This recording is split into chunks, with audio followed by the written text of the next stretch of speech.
RJD दफ्तर के बाहर ग्रामीण चिकित्सकों का प्रदर्शन। कहा सरकारी नौकरी देने का वादा किया था, 2025 में परिणाम भुगतने की धमकी भी दी। पटना में शुक्रवार को ग्रामीण चिकित्सकों ने राजद दफ्तर के बाहर प्रदर्शन किया। उनकी मांग है कि उन्हें भी सरकारी नौकरी दी जाए।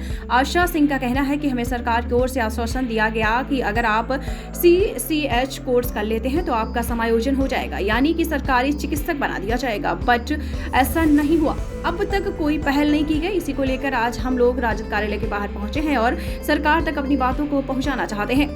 राजद दफ्तर के बाहर प्रदर्शन करने पहुंचे प्रियरंजन किशोर सिंह ने कहा कि 21,000 ग्रामीण चिकित्सकों को ट्रेनिंग दी गई, सर्टिफिकेट दिया गया तो नौकरी भी दी जानी चाहिए। पूरे बिहार में 6 लाख ग्रामीण चिकित्सक हैं। अगर सरकार हम पर ध्यान नहीं देती तो आने वाले 2024 और 2025 में सरकार को इसका परिणाम भुगतना पड़ेगा। जी हां, आरजेडी दफ्तर के बाहर ग्रामीण चिकित्सकों का प्रदर्शन हुआ है और कहा है कि सरकारी नौकरी देने का वादा किया था, लेकिन अपने कहे से वो लोग भूल गए। पटना में शुक्रवार को ग्रामीण चिकित्सकों ने राजद दफ्तर के बाहर प्रदर्शन किया। उनकी मांग है कि उन्हें भी सरकारी नौकरी दी जाए। आशा सिंह का कहना है कि हमें सरकार की ओर से आश्वासन दिया गया कि अगर आप CCH कोर्स कर लेते हैं तो आपका समायोजन हो जाएगा, यानी कि सरकारी चिकित्सक बना दिया जाएगा, लेकिन अब तक कोई पहल नहीं की गई। इसी को लेकर आज हम लोग राजद कार्यालय के बाहर पहुंचे हैं और सरकार तक अपनी बातों को पहुंचाना चाहते हैं। राजद दफ्तर के बाहर प्रदर्शन करने पहुंचे प्रियरंजन किशोर सिंह ने कहा है कि 21,000 ग्रामीण चिकित्सकों को ट्रेनिंग दी गई, लेकिन अभी कुछ नहीं हो पाया है। आपको ये भी बता दें कि सरकार ध्यान नहीं देती है। वो चिकित्सकों का कहना है कि यह सरकार हमारी तरफ कोई भी ध्यान नहीं देती है। आने वाले 2024 और 2025 में सरकार को इसका परिणाम भुगतना पड़ेगा। अगर हमारी बातों को सरकार गंभीरता से नहीं सुनेगी तो 2024-25 में सरकार इसका परिणाम भुगतने के लिए तैयार हो जाए।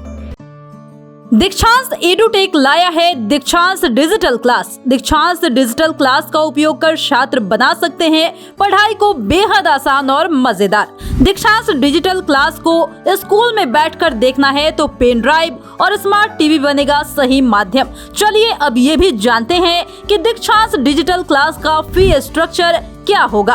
नर्सरी से लेकर UKG के लिए 7,000, नर्सरी से लेकर दूसरी कक्षा के लिए 12,000, नर्सरी से लेकर 5वीं तक के लिए 18,000, नर्सरी से लेकर 8वीं तक के लिए 24,000, नर्सरी से लेकर 10वीं तक के लिए 30,000। अगर आपको डेमो करना है तो उसके लिए आप दीक्षांत डिजिटल क्लास के YouTube चैनल को विजिट कर सकते हैं। हमारे YouTube चैनल को सब्सक्राइब और Facebook पेज को लाइक करना ना भूलें। धन्यवाद।